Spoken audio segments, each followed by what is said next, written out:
Hi అండి అందరికీ. మరొక మంచి ఇంట్రెస్టింగ్ వీడియోతో మీ ముందరికొచ్చేశాను. ఎవరైతే నాకు ఈ పని చేతగాదో అనేటోళ్ళకి ఇదొక మంచి మోరల్ స్టోరీ. చూసేద్దామా? అనగనగా ఓ ఊళ్ళో ఒక కమ్మరి ఉండేవాడు. అతడు తన కొమిలితో ఒక ఇనుప ముక్కతో 2 కొడవళ్ళు తయారు చేశాడు. మొదటి కొడవలిది నన్ను ఎవరికైనా రైతుకు అమ్మివెయ్యి. పొలం పనుల్లో సహాయపడతాను అంది.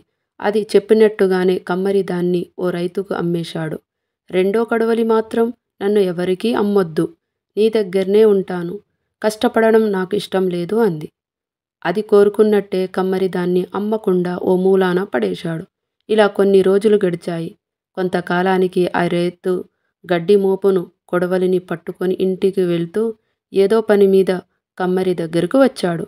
రైతు చేతిలోని కొడవలి ముందు కంటే ఇప్పుడు తడతడా మెరుస్తుంది. కమ్మరి దగ్గర ఉన్న మూలాన పడి ఉన్న కొడవలి మాత్రం తుప్పు పట్టిపోయి ఉంది. మన ఇద్దరం ఒకే ఇనుప ముక్క నుంచి ఒకే రోజు తయారయ్యాం. నీడ పట్టున ఉన్నా సరే నేనేమో ఇలా తుప్పుపట్టి అధ్వానంగా తయారయ్యాను.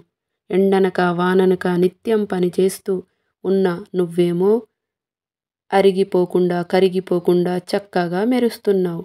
కారణం ఏంటి అని మొదటి కొడవలిని అడిగింది. రెండో కొడవలి, నా యజమాని రోజూ నాతో పని చేయిస్తాడు. తర్వాత చక్కగా సానబెడతాడు. కానీ నీకు అవకాశం లేదు. కాబట్టి నువ్వు తుప్పుపట్టిపోయావు. కష్టపడి పని చేయడంలోనే ఆరోగ్యం, ఆనందం ఉన్నాయన్న విషయాన్ని గ్రహించు అంది మొదటి కొడవలి. దీంతో రెండో కొడవలి ఆలోచనలో పడింది. మరుసటి రోజే కమ్మరితో తనను కూడా ఎవరికైనా మంచి రైతుకు అమ్మివేయండి అంది. కమ్మరి అలాగే చేశాడు. ఇప్పుడు రెండో కొడవలి కూడా తడతడా మెరుస్తుంది. ఇది నిజమే కదా ఫ్రెండ్స్? నిజమైతే లైక్ వేసుకొని అలాగే సబ్స్క్రైబ్ చేసుకోవడం మర్చిపోకండి. మరిన్ని వీడియోస్ తోటి మీ ముందరికి వస్తాం.